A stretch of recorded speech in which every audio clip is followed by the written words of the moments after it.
আজকে আর মাছের চচ্চড়ি বা ঝোল ঝাল এসব করবো না। ভোলা মাছ এনেছে, ভালো করে কেটে ধুয়ে পরিষ্কার করেছি। আজকে ভোলা মাছগুলোকে ভাজা খাবো। আর লোটে মাছ এনেছে, লোটে মাছেরও বড়া করবো।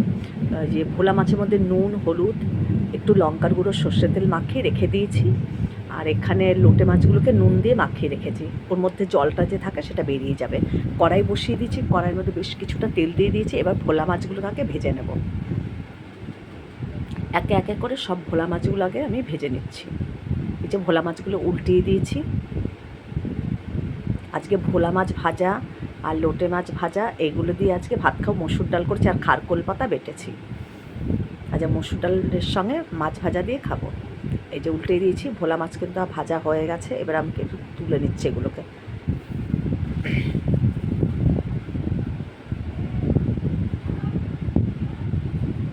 এই ছোটো ছোটো ভোলা মাছগুলো খেতে কিন্তু খুব টেস্ট লাগে, জানো তো। এই জন্য আজকে ভাজাই খাচ্ছি। এই যে ভোলা মাছগুলো সব ভেজে নিয়েছি। আর এদিকে একটা বেসন গুলে রেখেছি আমি। বেসনের মধ্যে একটু আদা বাটা, রসুন বাটা আর কাঁচা লঙ্কা একসাথে পেস্ট করে বেসনের মধ্যে মিশিয়ে দিয়েছি। নুন, হলুদ, একটু গোলমরিচ গুঁড়ো সব কিছু দিয়ে আমি বেসনটাকে রেডি করে রেখেছি। এর মধ্যে এবার এই লোটে মাছগুলো কিন্তু আমি কাটা ফেলিনি, আমি দু টুকরো করে এবার মাছগুলোকে ভেজে নেব। এবার লোটে মাছগুলোকে আমি ভেজে নিচ্ছি। ভোলা মাছ ভাজা হয়ে গেছে, এবার লোটে মাছগুলোকে ভেজে নেব।